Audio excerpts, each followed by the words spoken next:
ஃப்ரெண்ட்வுட்ஸ் நேயர்களுக்கு வணக்கம். இன்னைக்கு நம்மளுடன் மணிகண்டன் வீராசாமி இணைஞ்சிருக்கிறார். வாங்க பேசலாம். கோட்டு போட்டாரு, அழகா தான் இருக்கு. ஆனா சட்டமன்றத்துல பேசவே மாட்டேன்றாரு. வீட்டுக்கு போயிட்டு பக்கம் பக்கமா தமிழ்நாட்டு முதலமைச்சர் ஆகணும்னு சொன்னாங்க, முதலமைச்சர் ஆயிடும். இல்ல இப்ப எங்க அண்ணன் வந்து பாத்தீங்கன்னா இந்தியாவுக்கே பிரதமர் ஆக போறாரு. சரிப்பா, அதுக்கு நாங்க என்னப்பா பண்ணோம்? பாட்டிலுக்கு 10 ரூபான்னு பாட்டு பண்ணாரு. இப்போ வந்து பாட்டிலுக்கு 20, 30, 40. இன்னைக்கு அனௌன்ஸ் பண்ண விவசாய கடன் தள்ளுபடி வரைக்கும் பாத்தீங்கன்னா எல்லாமே ஃபோர்ஜரி தான். அவர் சொன்னது ஒண்ணு, செய்யறது ஒண்ணு.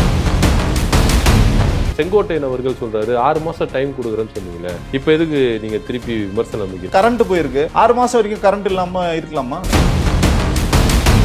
தொடர்ச்சியாக நீங்க இவ்வளவு தவறுகளை நீங்க பண்ணிட்டு உங்களை கேள்வியே கேட்கக்கூடாதுன்னு சொன்னா மனசாட்சி இல்லாதவங்க கிடையாது திமுக காரங்க. சூலூர் சிறுமியினர் காவல்துறையினரே சிரிக்கிறாங்க. இன்னொரு பக்கம் அமைச்சர் கீர்த்தனா அவங்களும் சிரிச்சுக்கிட்டே சொல்றாங்க, 6 மணிக்கு மேல நீங்க கேள்வி கேளுங்க, அரசியல் கேள்வி, இதுதான் மாற்றம். சார் வணக்கம். வணக்கம். அரசியல் நிகழ்வுகளை ஒவ்வொன்றத்தையும் நீங்க வந்து உற்று நோக்கி பார்ப்பீங்க அப்படின்றது வெட்ட வெளிச்சமா இருக்கு. இந்த விதத்துல வந்து பாத்தீங்கன்னா, தொடர்ந்து முதல்வரா பொறுப்பேற்றிருக்கிற விஜய் அவர்கள் மக்களை ஏமாத்திட்டே வராரு அப்படின்ற ஒரு குற்றச்சாட்டு பொதுவெளியில இருக்கு. முதல்ல வந்து பார்த்தீங்கன்னா இந்த 500 யூனிட் ஏமாற்று வேலை, அப்புறம் வந்து பெண்கள் பாதுகாப்பு ஏமாற்று வேலை, சிறுவர் சிறுமிகளுக்கு பாதுகாப்பு ஏமாற்று வேலை, இப்போ பார்த்தீங்கன்னா விவசாயிகளுக்கு ஒரு பெரிய ஏமாற்று வேலை, பயிர்கடை ரத்து பண்ணுறேன் அப்படின்னு சொல்லிட்டு ஒரு செக் வச்சிருக்காரு. இது எப்படி பார்க்குறீங்க? எல்லாமே ஏமாத்திட்டு இல்லைங்க, எங்கள் அண்ணன் எவ்வளோ பண்ணியிருக்காரு. அப்போ உங்களுக்கு தெரியலையா அதெல்லாம்? இல்லை, மக்கள் கொந்தில் வைக்கிறாங்களே ஏமாத்திட்டாங்கன்னு. இன்னைக்கு அங்கங்கே போராட்டங்கள்லாம் நடக்கிறாங்க விவசாயிகள்லாம். அப்போ அது வந்து ஏஐ வீடியோலாம் இல்லையா அது? ஓ, இது வரைக்கும் ஏஐ வீடியோ நினைச்சிட்டு இருக்கீங்களா? ஆமா, அப்படித்தானே சொல்றாங்க. இப்போ வந்து அவர் எது பண்ணாலும் நல்லது பண்ணா அவர் வந்து பயங்கரமா பண்ணாரு அப்படின்றாங்க. பிரச்சனைகள் நடந்தாலும் என்ன சொல்றாங்க, அதை பண்ணவங்க திமுக காரங்க, அதை பண்ணது வந்து ஒரு ஃபேக்கான நெரேட்டிவ்னு சொல்றாங்க. அப்போ மக்களுக்கு என்ன இங்க ஒரு குழப்பம் என்ன ஆயிடுச்சுன்னா, எது சரி எது தவறுன்னே இன்னைக்கு வந்து புரிஞ்சுக்கவே முடியல. நீங்க மொபைல் ஆன் பண்ணீங்கன்னு வச்சுங்களேன், இன்னைக்கும் வந்து பிரச்சாரம் வந்துன்னே இருக்கு. ஆமா, விஜய் அவர்களுக்கு ஓட்டு போடணும். அப்ப நாங்க ஓட்டு போடவே இல்லையா? நாங்க ஓட்டு போட்ட ஒரு முதலமைச்சரே ஆயிட்டாரு, அதை கூட அவங்க வந்து இன்னும் நம்பல. ஜெயிச்ச எம்எல்ஏக்கள் யாரும் பாத்தீங்கன்னா இன்னைக்கு வரைக்கும் மக்களுக்கு நன்றி சொல்லவே போல. ஏன்னா அவங்களுக்கு நம்பல. அவங்க வந்து ஜெயிச்சதே இன்னைக்கு வரைக்கும் அவங்களால நம்பவே முடியல. மந்திரிகளும் அதே ஒரு மனப்பான்மை. ஐயா விஜய் அவர்களும் பாத்தீங்கன்னா முதல்வர்னு இன்னைக்கு வரைக்கும் ஒரு நம்பல. கோட்டை போட்டாரு, வந்து அந்த சாலையில வந்து போறாரு, அதே காமராஜர் சாலை தான், சாலையெல்லாம் விரிவாக்கலாம் பண்ணல, அதே சாலையில் தான் இருக்கு. ஐயா ஸ்டாலின் போகும்போதும் அதே மாதிரி தான் ஒரு கயிறு கட்டினாங்க. உடனே சொல்றாங்க, எங்க அண்ணன் முதலமைச்சர் பாத்தியா ரோடே போட்டாங்கன்னு. டேய், எப்படா ரோடு போட்டாங்க? நமக்கு வந்து தெரியல. சரி, ஓகே, ரோடு போட்டாங்க. கோட்டு போட்டாரு, அழகா தான் இருக்கு. ஆனா சட்டமன்றத்துல பேசவே மாட்டேன்றாரு. எதிர்கட்சிகளை என்ன கேள்வி கேட்டாலும் அதுக்கு வந்து பதிலே வந்து சொல்ல மாட்டேன்றாரு. வீட்டுக்கு போயிட்டு பக்கம் பக்கமா எழுதி தள்ளுறாரு. அதே மாதிரி சட்டமன்றத்தில் பேச வேண்டிய மந்திரிகள் யாரும் வந்து சட்டமன்றத்தில் பேச மாட்டேன்றாங்க, வெளியில போய் வந்து பேசுறாங்க. தாவேக தொண்டர்கள் என்ன பண்ணிட்டாங்கன்னா, கேம்பெயினிங் வந்து போனாங்க, கேம்பெயின் முடிஞ்சிச்சு, அண்ணன் வந்து ஜெயிச்சிட்டாரு. இப்போ என்ன பண்ணுன்னு தெரியாம என்ன பண்றாங்கன்னா, கள ஆய்வு வந்து போறாங்க. ஒரு அம்மா வந்து கோட்டை போட்டு அது போயிட்டு யாரை வேணாலும், அரசு அதிகாரி வந்து நீ யாரை வேணாலும் என்ன கேள்வி வேணாலும் கேட்கலாம். அதுக்கு வந்து உங்களுக்கு ஒரே ஒரு தகுதி என்னவா இருக்குன்னா, நீங்க வந்து தாவேகாவோட தொண்டரா இருக்கணும். அந்த விர்ச்சுவல் வாரியர்ஸ் இன்னமும் எழுதிக்கிட்டே இருக்காங்க. சரிப்பா, என்னதாம்மா உங்களுக்கு பிரச்சனை? தமிழ்நாட்டு முதலமைச்சர் ஆகணும்னு சொன்னாங்க, முதலமைச்சர் ஆயிடும். இல்ல இப்ப எங்க அண்ணன் வந்து பாத்தீங்கன்னா இந்தியாவுக்கே பிரதமர் ஆக போறாரு. சரிப்பா, அதுக்கு நாங்க என்னப்பா பண்ணோம் அப்படின்னா, இல்ல எங்க அண்ணனை பத்தி நீங்க வந்து தப்பா பேசக்கூடாது. நாங்க என்ன ஏன் தப்பா பேசணும்? இப்ப நீங்க சொன்ன மாதிரி உங்க அண்ணன் தான் வந்து சொல்லியிருக்காரு, திரு விஜய் அவர்கள் சொன்னாரு, நாங்க வந்து கரண்ட் வந்து 500 யூனிட் அப்பெல்லாம் வந்து சொல்லவே இல்லை. ஆமா, நான் மாதம் கணக்கீடு பண்ணுன்னு சொன்னாங்க. முதல் போய் மாதம் வந்து பண்ணல. எப்போதும் போல 2 மாதத்துக்கு ஒரு தடவை பண்றாங்க. இலவச மின்சாரம் வந்து பாத்தீங்கன்னா நாங்க வந்து 200 யூனிட் ஃப்ரீன்னு சொன்னாங்க. 500 யூனிட் பயன்படுத்தினாதான் 200 யூனிட் சொல்லவே இல்லை. ஆனா இப்ப என்ன சொல்றாங்க, 200 யூனிட் பயன்படுத்தினாதான், சரி 500 யூனிட் வரைக்கும் நீங்க பயன்படுத்தினா 200 யூனிட் இலவசம். 501 போயிடுச்சுன்னா இது வந்து கிடையாது. இப்போ கடந்த ஆட்சியிலே பார்த்தீங்கன்னா போன முறை அவங்க வந்து மின்சார கட்டணம் வந்து உயர்த்தி இருக்கணும். அப்ப என்ன பண்ணுவாங்கன்னா மானியம் கொடுத்தாங்க. அந்த மின்சார கட்டணத்தை வந்து அரசாங்கமே ஏத்துக்குச்சு. ஆனா இந்த முறை வந்து நிச்சயமாக இவங்க வந்து மின் கட்டணத்தை உயர்த்தியே ஆகணும். அப்போ உங்களுக்கு மின் கட்டணம் உயர போகுது. அதே நேரத்தில் இந்த மானியம் ஏற்கனவே கொடுத்த அந்த 100 யூனிட் மின்சாரம் கிடையாது. இப்போ இந்த 200 யூனிட்னு சொல்றது சும்மா, அதுவும் வந்து பொய். ஓகே. அதுக்கு அடுத்தது நீங்க வந்து சொன்னீங்கன்னா சிங்கப்பெண் அதிரடிப்படை, அதுவும் ஏற்கனவே இருக்கிற திட்டம் தான். இப்போ தமிழ்நாட்டில் இவ்வளோ சட்டம் ஒழுங்கு பிரச்சனை இருக்குது, பெண்களுக்கு வந்து இவ்வளோ பாதுகாப்பு குறைபாடு இருக்குது.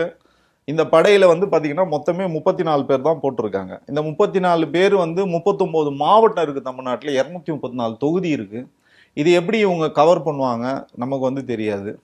ஏற்கனவே பிங்க் பேட்ரோலை தான் வந்து ஸ்டிக்கர் ஒட்டி சிங்கப்பெண் படைன்னு வந்து கொடுத்துருக்காங்க. காவல் நிலையம் மேலே வந்து குண்டு எறிகிறாங்க. ரொம்ப இலகுவாக வந்து போதை வஸ்துகள் வந்து கிடைக்குது. அதே மாதிரி பார்த்தீங்கன்னா பாட்டிலுக்கு 10 ரூபான்னு பாட்டு பண்ணார். இப்போ வந்து பாட்டிலுக்கு 20, 30, 40 வந்து இருக்குது. டாஸ்மார்க் வந்து 717 கடைகளை வந்து மூடுவோன்னு சொன்னாங்க. டாஸ்மாக் நிர்வாகமே வந்து ஒரு அறிக்கை கொடுக்குறாங்க, சாத்தியம் இல்லைன்னு சொல்கிறாங்க. நாங்கள் வந்து கள ஆய்வு பண்ணோம், சாத்தியம் இல்லைன்னு சொல்கிறாங்க. இன்னொரு பக்கம் வந்து போராட்டம் பண்ணாங்க. இந்த 700 கடைகளை மூடிட்டா அவங்களுக்கு என்ன வாழ்வாதாரம், அவங்களுக்கு வந்து நீங்கள் பணி ஆணை வந்து கொடுக்கணும்னு ஒரு பக்கம் தொழில் சங்கங்கள் வந்து போராட்டம் பண்ணுறாங்க.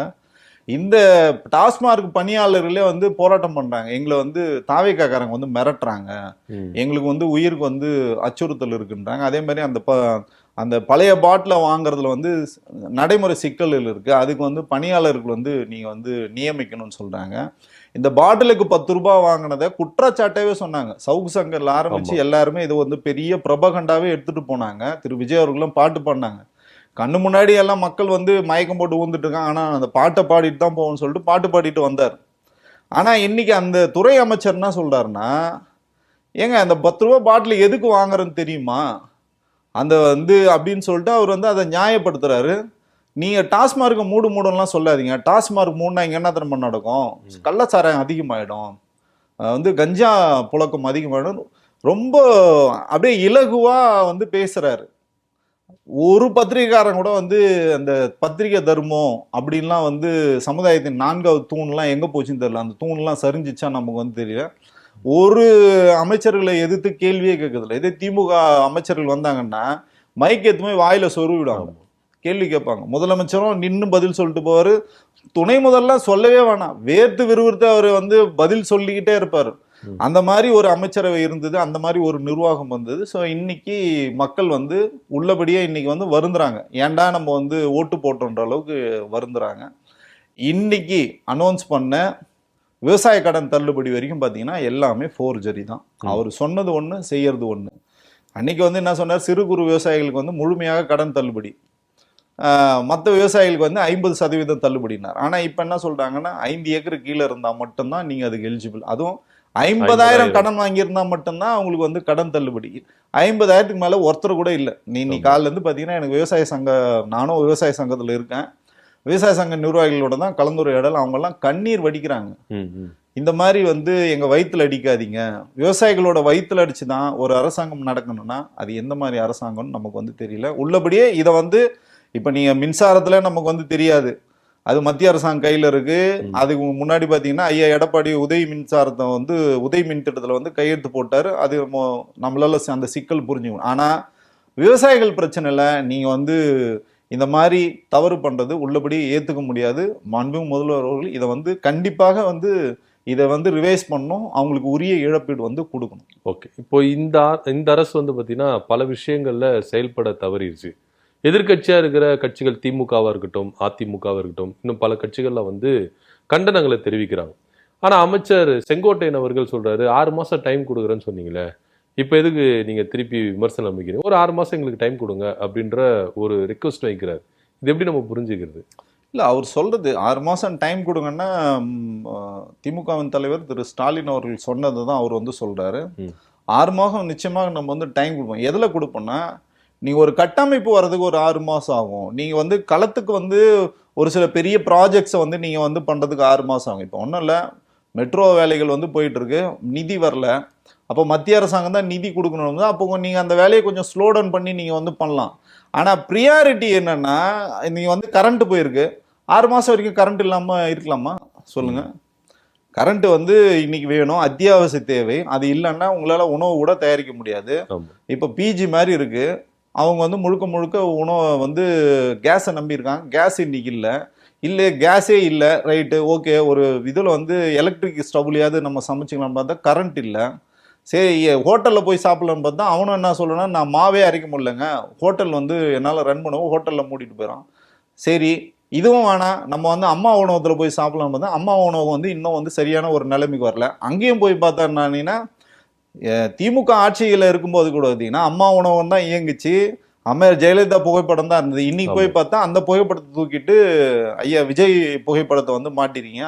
அதிமுகர்களே நீங்க வந்து கொந்தளிச்சு போயிருக்கோம். அப்போ இப்படி தொடர்ச்சியாக நீங்க இவ்வளவு தவறுகளை நீங்க பண்ணிட்டு உங்களை கேள்வியே கேட்கக்கூடாதுன்னு சொன்னா மனசாட்சி இல்லாதவங்க கிடையாது திமுக காரங்க, மக்களுக்கானவங்க திமுக. இது வந்து மக்களுக்கான ஒரு இயக்கம். உங்களை கேள்வி கேட்க தான் செய்வாங்க. 6 மாசம் எதுக்குன்னா நீங்க பர்ஃபார்மன்ஸ் எப்படி பண்றீங்கன்னு சொல்லிட்டு இன்னும் அடிப்போம் அதிகமா. ஆனா இப்ப நீங்க கேட்கற கேள்விக்கு பதில் சொல்லி தான் ஆகணும். இந்த 6 மாசம் கணக்கெல்லாம் இங்க வந்து செல்லுபடியாகும். ஓகே. இப்போ இன்னொரு பக்கம் பார்த்தீங்கன்னா, அது தலைமைச் செயலகமா இல்ல தாவேக்காவின் தலைமை அலுவலகமா அப்படின்ற ஒரு குற்றச்சாட்டு நடக்குது. ஏன்னா இப்போ இதுக்கு முன்னாடி இருந்த கட்சிகள், அது திமுக வந்தாலும் அதிமுக வந்தாலும், அரசியல் வேறு ஆட்சி வேறு அப்படின்ற ஒரு டிஃபரேஷனை கொடுத்துருந்தாங்க. ஆனா இப்போ இங்க எல்லாமே ஒரே மாதிரியே நடக்குது. இதை நீங்க எப்படி பாக்குறீங்க? இதுதான் அதிகாரத்தை வந்து தவறா பயன்படுத்துறாங்க. இது உள்ளபடியே ரொம்ப கண்டிக்கத்தக்கது. ஒரு அரசு அலுவலகம் பார்த்தீங்கன்னா எப்போ போச்சுன்னா, ஐயா எடப்பாடி அவர்கள் காலத்துல பார்த்தீங்கன்னா தலைமைச் செயலகத்துல ரைடு விட்டாங்க, சிபிஐ ரைடு விட்டாங்க. அப்பயே பார்த்தீங்கன்னா அதோட மாண்பு வந்து போயிடுச்சு. ஐயா கக்கன்ல ஆரம்பிச்சு, காமராஜர்ல ஆரம்பிச்சு, அண்ணாதுரை அவர்கள் ஆரம்பிச்சு, ஐயா கலைஞர்ல ஆரம்பிச்சு, ஐயா மு.க. ஸ்டாலின் வரைக்கும் இருந்த ஒரு மாண்பு மிக பொருந்திய இடம். ஐயா எம்ஜிஆர், ஜெயலலிதா எல்லாருமே இருந்த ஒரு இடம். அப்போ அந்த தலைவர்கள் இருக்கும்போது அந்த இடத்துக்குன்னு ஒரு பெரிய கம்பீரம் இருந்தது.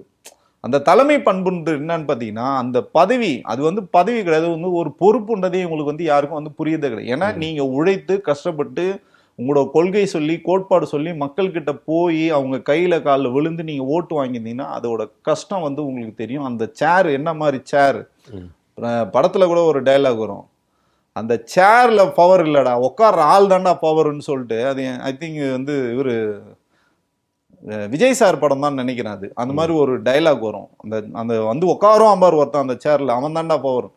பவரே இல்லை, தமிழ்நாட்டிலையும் பவர் இல்லை, உங்களுக்கும் எந்த பவரும் இல்லை. அப்ப நீங்க போய் ஒரு இடத்துல உட்காந்தீங்கன்னா அதோட பவர் உங்களுக்கு வந்து தெரியல, அதோட மேன்மை வந்து உங்களுக்கு தெரியல. அதனால என்ன பண்றீங்கன்னா சட்டத்துக்கு புறமான வேலைகள் நீங்க அங்கேயே போயிருங்க, ஹாஸ்டேடிங் அங்கேயே நீங்க பண்றீங்க. ஒரு ஒரு என்ன சொல்றதுன்னா, ஒரு சட்டமன்றத்துக்குன்னு ஒரு மாண்பு இருக்கு, அந்த மாண்பு உங்களுக்கு தெரியல. அவங்க வந்து உங்க கட்சியில இணையணும்னா நீங்க எங்க வர வைக்கணும், பனையூர்ல வர வைக்கணும். நீங்க அதை விட்டுட்டு நீங்க தலைமை செயலகத்தையே நீங்க கட்சி அலுவலகம் மாத்துறீங்கன்னா இது குறித்து எந்த ஊடகமும் வாய் திறக்க மாட்டேங்குது. அதுதான் நமக்கு வந்து ஆச்சரியமா இருக்கு. நம்மளை போன்ற நடுநிலையாளர்கள் இன்னைக்கு அரசாங்கத்தை பார்த்து எல்லாரும் பயந்துட்டு இருக்காங்க சார். பத்திரிகையாளங்க வந்து பீதியில இருக்காங்க, மிரட்டுறாங்க. பேசினாலே நடவடிக்கை. ஆமா, பேசினாலே வந்து கைது அந்த மாதிரிலாம் வந்து இருக்கு, மிரட்டுறாங்க. ஆனா நம்ம தைரியமா நம்ம பேசணும். ஏன்னா நம்ம வந்து உண்மையை பேசுறதுக்கு நம்ம பயப்பட வேண்டியதில்லை. அதுதான் வந்து பாத்தீங்கன்னா ஒரு பத்திரிகையாளனோட வேலை, ஒரு அரசியல் விமர்சனோட வேலை. நீங்க நல்லது பண்ணா நல்லதுன்னு சொல்லுவோம். நீங்க வந்து தவறு பண்ணினா யாரு உங்களை கேள்வி கேட்கறது சொல்லுங்க? யாரு கேள்வி கேட்கறது? எங்களுக்கு எந்த பயமும் கிடையாதுங்க. நாங்க உங்களுக்கு நிச்சயமா கேள்வி, நல்லது பண்ணுங்க, பாராட்டுறோம்.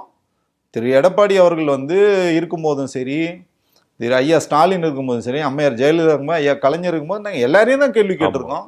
அவங்க எல்லாம் கோவப்படலையே, யாரும் எங்க மேல வழக்கு விமர்சனங்களை ஆக்கப்பூர்வமான விமர்சனங்கள் வரவேற்கும்னு சொன்னாங்கல்ல. ஆனா நீங்க ஏன் மிரட்டுறீங்க? மிரட்ட வேண்டிய அவசியம் என்ன இருக்கு? தோணி இருக்கு. அப்பனா நீங்க வந்து தப்பு பண்றீங்க. தப்பு பண்ணவும் தான் சார் பயப்படணும், தப்பு பண்ண வந்து பயப்பட வேண்டிய அவசியம் கிடையாது. இது உள்ளபடியே நமக்கு வந்து அதிர்ச்சி அளிக்குது. திரு செங்கோட்டையன் அவர்கள் வந்து மூத்த அமைச்சர். ஸோ அவர் வந்து இந்த மாதிரி பொறுப்பு இல்லாமல் நிச்சயமாக வந்து பேசக்கூடாது. ஸோ அதை வந்து சரி பண்ணணும். இப்போ தமிழ்நாட்டையே உலுக்கிய சம்பவம் இந்த சூலூர் சிறுமி வழக்கு. இந்த வழக்கு குறித்து காவல்துறையினர் ஒரு ப்ரெஸ் மீட் அரேஞ்ச்மெண்ட் பண்ணுறாங்க, காவல்துறையினரே சிரிக்கிறாங்க. இன்னொரு பக்கம் அமைச்சர்கிட்ட இந்த கேள்வி கேட்கப்படுது, கீர்த்தனா அவங்க கிட்ட. அவங்களும் சிரிச்சுக்கிட்டே சொல்கிறாங்க, 6 மணிக்கு மேலே நீங்கள் கேள்வி கேளுங்க, அரசியல் கேள்வி அப்படின்னு சொல்கிறாங்க. இது எப்படி சார் நம்ம எடுத்துக்கிறது? ஏன்னா இதுக்கு முன்னாடி இருந்த அரசுகள் இது மாதிரி ஒரு வழிமுறையை பின்பற்றிருந்தல், அமைச்சராக இருந்தாலும் சரி, காவல்துறை இருந்தாலும் சரி, இந்த அரசுல மட்டும் ஒரு புதுசான இதுதான் மாற்றம் அப்படின்னு எடுத்துக்கலாமா? நமக்கு அதுதான் சொல்றேன், நமக்கு வேதனையா இருக்கு. அதுதான் நான் இப்போ முதல்ல சொன்ன மாதிரி, ஒரு ஒரு இடத்துக்கு தகுதியான நபர்கள் நம்ம வந்து அமர வைக்கலன்னு வச்சுங்களேன். ஸோ அப்படிதான் வந்து இதோட ரிசல்ட்டே உங்களுக்கு அப்படிதான் இருக்கும். காவல்துறை சேர்ந்த உயர் அதிகாரி அந்த அம்மா வந்து ஐஜி ரேங்க்ல இருக்கிறவங்களே நீங்க வந்து சிரிச்சுக்கிட்டு பேட்டி கொடுக்குறாங்கன்னு வந்து உச்சபட்ச அதிகாரம் படைத்தவர்கள். இப்போ பொதுமக்களுக்கே ஒரு பிரச்சனை, நமக்கே ஒரு இஷ்யூன்னா நம்ம யாரை போய் அணுகுவோம்? காவல்துறையை தான் வந்து அணுக முடியும். ஸோ அப்படி இருக்கிற காவல்துறையே இன்னைக்கு வந்து ரொம்ப மெத்தனமாக செயல்படுது. அந்த துறை யாருக்கிட்ட வந்து இயங்குதுன்னு பார்த்தீங்கன்னா முதலமைச்சரோட கட்டுப்பாட்டில் வந்து இயங்குது. அந்த துறை இன்னைக்கு வந்து முற்றிலுமாக செயலிழந்து போயிருக்கு. அப்போ நம்ம என்ன பதில் பேச முடியும் சொல்லுங்க? இது என்ன ஆகும்னா கிளர்ச்சி தான் நாளைக்கு வரைக்கும். மக்கள் வந்து இப்போ கையில் அந்த பிரச்சனைகளை வந்து கையில் எடுத்துக்கிறாங்க, போராட்டங்கள் வந்து தொடர்ச்சியாக வந்து பண்ணுறாங்க. மக்களை வந்து இவங்க வந்து ஹேண்டில் பண்ணுற விதம் வந்து ரொம்ப மோசமாக இருக்குது. அதே மாதிரி பார்த்தீங்கன்னா அமைச்சர்களுக்கு வந்து எந்த விதமான அந்த ஒரு புரிதல் இருக்கா இல்லையான்னு தெரில. அவங்க வந்து கேமரா பார்த்தாலே சிரிக்கிறாங்க. ஏன்னா இதுக்கு முன்னாடி ரீல்ஸ் போட்டே பழகிட்டாங்க. இப்போ ரியலாக அவங்க அமைச்சர்ன்றதே அவங்களுக்கு வந்து தெரியல. ஸோ அந்த இடத்துல உட்கார வச்சு நம்மளோட தப்பு தானே கண்டி இது அமைச்சர் சிரிச்சிட்டாங்கன்றதுனால அவங்க மேலே நம்ம வந்து குற்றம் சொல்றதுக்கு நமக்கு எந்த தகுதியும் கிடையாது. நம்ம முதல்ல நம்ம தகுதியான நபர்கள் நம்ம தேர்ந்தெடுத்தோம்னா நம்ம வந்து சொல்லலாம், தகுதியான நபர் தேர்ந்தெடுத்துட்டோம், அவர் வந்து தவறு பண்ணிட்டார், வந்து கேள்வி. நம்ம வந்து அந்த மாதிரி நம்ம யாரையுமே பார்க்கலையே. ஊர் பேக்கல, ஊர் எந்த ஊர், எந்த பேர், அவர் என்ன படிச்சிருக்காரு, எதுவுமே நம்ம பார்க்கல. அவங்க கல்வி தகுதியிலே வந்து நிறைய பேர் வந்து குளறுபடி வந்து பண்ணியிருக்காங்க, ஃபோர்ஜரி பண்ணி தான் நிறைய சர்டிஃபிகேட்டே வந்து கொடுத்துருக்காங்க. அதையே இந்த ஊடகங்கள் வந்து கேள்வி கேட்கலன்னும் போது ஒரு அமைச்சர் சிரிச்சிட்டாருன்றதை இந்த ஊடகங்கள் எப்படி கேள்வி கேட்க போறாங்க தெரியல. ஆனால் நம்ம வந்து தொடர்ச்சியாக கேள்வி கேட்டுட்டு தான் இருக்கோம். இப்போ விஜய் முன்னாடி இருக்கும் 2 சவால்கள், பெரிய சவால்கள் அப்படின்னு சொல்லலாம். ஒன்று பிஎம்ஸ்ரீ திட்டம், இன்னொன்று மேகதாது அணை கட்டுற விவகாரம். இது ரெண்டுமே இப்போ ரொம்ப நெருக்கத்தில் வந்து இருக்கு விஜய் அரசுக்கு. இது எப்படி அவர் ஹேண்டில் பண்ணுவார் நீங்க நினைக்கிறீங்க? இல்ல சமரசம் செஞ்சு போறா? இப்போ இது ரெண்டுமே சேலஞ்சஸ் தான். இப்போ மேகதாது அணையில வந்து காவிரி குறுக்கே வந்து அணை கட்டுறாங்கன்னா அதை வந்து தடுக்க வேண்டியது திரு விஜய் அவர்களோட கடமை. அதே மாதிரி கூட்டணியில காங்கிரஸ் இருக்கு, அங்க காங்கிரஸ் அரசாங்கம் இருக்கு. அப்ப நீங்க நினைச்சா இலகுவா இதை வந்து சரி பண்ணலாம். கண்டிப்பா உள்ளபடியே காங்கிரஸ்காரங்க உண்மையான காங்கிரஸ் நீங்க வந்து ப்ரூவ் பண்ணும், 59 ஆண்டுகள் கழிச்சு நாங்க வந்து பதவிக்கு வந்திருக்கோம்னு சொல்லிட்டு நீங்க வந்து புலகாயுதம் அடைகிறீங்க, பெருமையா பேசுறீங்கல்ல, உங்க பெருமையை நீங்க நிலைநாட்டணும். உள்ளபடியே நீங்க தமிழ்நாட்டில் காங்கிரஸ் இருக்கு, தமிழ்நாட்டில் காங்கிரஸ் நீங்க வந்து இன்னும் வளர்க்கணும்னு நினைச்சீங்கன்னா மேகதாது அணையில இந்நேரம் ஒரு அறிக்கை விட்டுருக்கணும். 2 மந்திரிகள் இருக்காங்கல்ல, அறிக்கை விட்டுருக்கணும். இல்ல காங்கிரஸினோட தலைவர் வந்து அறிக்கை விட்டுருக்கணும். யாரும் எந்த அறிக்கையும் விட்ட மாதிரி தெரியல. அதே மாதிரி பார்த்தீங்கன்னா 2 இடதுசாரிகள் இருக்காங்க, விடுதலை சிறுத்தைகள் இருக்காங்க. ஸோ இவங்க இந்த விஷயத்துல எப்படி வந்து களமாட போறாங்க உள்ளபடியே நம்ம வந்து ரொம்ப உற்று நோக்கி கவனிச்சுட்டு இருக்கோம். பிஎம்ஸ்ரீயை பொறுத்த வரைக்கும் என்னன்னு பார்த்தீங்கன்னா முதலமைச்சர் இன்னைக்கு வரைக்கும் வாய் திறக்கவே இல்லை. கல்வி அமைச்சர் ஒரு ஸ்டேட்மெண்ட் சொல்றாரு, நாங்கள் வந்து எதிர்ப்போன்றார். ஆனால் ஏபிவிபின்னு சொல்லிட்டு ஒரு ஆர்எஸ்எஸ் அமைப்பு, அது வந்து அவங்க வந்து முதல்வரை சந்திச்சுட்டு அவங்க வந்து வெளியில வந்து ப்ரெஸ் மீட் கொடுக்குறாங்க. நாங்கள் இதெல்லாம் முதல்வருக்கு நாங்கள் எடுத்து சொன்னோம், அந்த பிஎம்ஸ்ரீயை பற்றி சொன்னோம், ரொம்ப பொறுமையாக கேட்டுட்டு நிச்சயமாக நான் இதை வந்து இம்ப்ளிமெண்ட் பண்ணுவேன்னு சொன்னார்னு முதல்வர் சொல்லலை. ஆனால் அந்த ஏபிவிபி அமைப்பு வந்து சொல்றாங்க. ஆனால் இது வரைக்கும் மறுப்பு தெரிவித்து தாவேகா தரப்புல இருந்தோ தமிழக அரசு தரப்புல இருந்தோ ஒரு அறிக்கை கூட நமக்கு வரலன்னு உள்ளபடியே நமக்கு வந்து ஆச்சரியமா இருக்கு. இதுல இவங்களோட நிலைப்பாடு என்ன அப்படின்னு நமக்கே வந்து தெரியல. ஸோ இதெல்லாம் நம்ம வந்து போக போக தான் வெயிட் பண்ணி தான் பார்க்கணும். சரி, இப்போ வில்லிவாக்கம் தொகுதியில ஒரு பெண்மணி வந்து கஞ்சா விற்பனை செஞ்சதுல தட்டி கேட்டு ரத்தம் சொட்ட அடிபட்டு வந்தாங்க. காவல் நிலையத்தில் கூட புகார் எடுக்க மாட்டாங்க அப்படின்னு சொல்லிட்டு. அமைச்சர் ஆதவர்ஜுனாவுடைய தொகுதின்னு நினைக்கிறேன். அவர் தொகுதியில இது மாதிரி ஒரு அநியாயம் நடக்குது, ஒரு குறைஞ்சபட்ச ஒரு கண்டனம் கூட அமைச்சர் ஆதவர்ஜுனா தெரிவிக்காது, வேதனையா இருக்குது. இது எப்படி பாக்குறீங்க? முதல்வர் தொகுதியிலே வந்து நடக்குது, முதல்வர் தொகுதியிலே வந்து இந்த மாதிரி சம்பவங்கள் வந்து நடக்குது, முதல்வர் தொகுதியிலே வந்து கொலை நடக்குது, வீடு பூந்து தாக்குறாங்க, கொள்ளை சம்பவங்கள் தொடர்ச்சியாக நடக்குது. அப்போ முதல்வர் தொகுதியிலே வந்து எந்த விதமான கட்டுப்பாடும் இல்லை. முன்னாள் முதல்வர் தொகுதியில பாத்தீங்கன்னா அந்த தொகுதியே ஒரு சொர்க்க பூமியா இருந்து அந்த தொகுதியிலே பாத்தீங்கன்னா இன்னைக்கு எல்லா பிரச்சனைகளும் வந்து இருக்கு. தண்ணீர் பிரச்சனை இருக்கு, தண்ணீர் வந்து வரல, மின்வெட்டு தொடர்ச்சியாக மின்வெட்டு இருக்கு. அங்கேயும் பாத்தீங்கன்னா இந்த மாதிரி குற்ற சம்பவங்கள் அதிகரிச்சிருக்கு. ஸோ இதெல்லாம் நடக்குதுன்னும் போது ஆதவர்ஜுனா தொகுதி ஒன்றும் நமக்கு வந்து அது வந்து ஸ்பெஷலான தொகுதியெல்லாம் இல்ல நம்ம அவர் தான் சொன்னாரு, நாங்க ஆட்சிக்கு வந்துட்டா வட சென்னையில இந்த போதை பழக்கமே இருக்காதுன்னு சொல்லி வாக்குறுதியில அது வட சென்னையிலே இருக்காதுன்னு சொல்றது என்னன்னு பாத்தீங்கன்னா, அந்த வட சென்னை மக்களை இழிவுபடுத்தும். அதுதான் அவர் சொன்னாரு. இழிவுபடுத்துறது யார் இழிவுபடுத்தினாங்க? இன்னைக்கு வட சென்னையை ஒரு முன்னேறிய ஒரு மாவட்டமாக, ஒரு முன்னேறிய இடமாக, அங்க எவ்வளவு இன்டெலெக்சுவல் இருக்காங்க, எவ்வளவு வந்து திரைப்பட துறை சார்ந்தவங்க அங்கிருந்து வந்து வராங்க, எவ்வளவு வந்து கால்பந்துல வந்து உலக லெவல்ல விளையாடின எவ்வளவு விளையாட்டு வீரர்கள் அங்க வந்து இருக்காங்க, அங்க எவ்வளவு வந்து இன்னும் சொல்ல போனீங்கன்னா அவங்களுக்கு வந்து ஆன்மீக தலங்கள் வந்து அவ்வளோ தலங்கள் வந்து இருக்கு. அப்படிலாம் வந்து இருந்த ஒரு வட சென்னைய நீங்க வந்து என்ன சொன்னீங்க, இது வந்து ஒரு கருப்பர் நகரம், இது வந்து ஒரு குற்ற பூமி, இப்படி திமுக சித்தரிக்குதுன்னு நீங்க சொன்னீங்க. திமுக அப்படிலாம் சித்தரிக்கவே இல்லை. திமுக வந்து அவ்வளவு தூரம் வந்து வட சென்னைக்கு வந்து செஞ்சிருக்கு. வளர்ச்சி திட்டங்கள் அவ்வளவு வந்து செஞ்சிருக்காங்க. ஏன் சொல்ல போனா முதல்வரே அங்கதான் வந்து அவரோட தொகுதியை வந்து தேர்ந்தெடுத்தாரு. ஓகேவா? ஒரு வளர்ச்சிக்கான ஒரு இடமாக வட சென்னையை ஒரு தமிழ்நாட்டின் ஒரு அடையாளமாக மாத்தி வச்சிருந்தாங்க. கிட்டத்தட்ட ஒரு மினி சிங்கப்பூராக வந்து வட சென்னை மாற்றுகின்ற முயற்சியில வந்து இருந்தாங்க.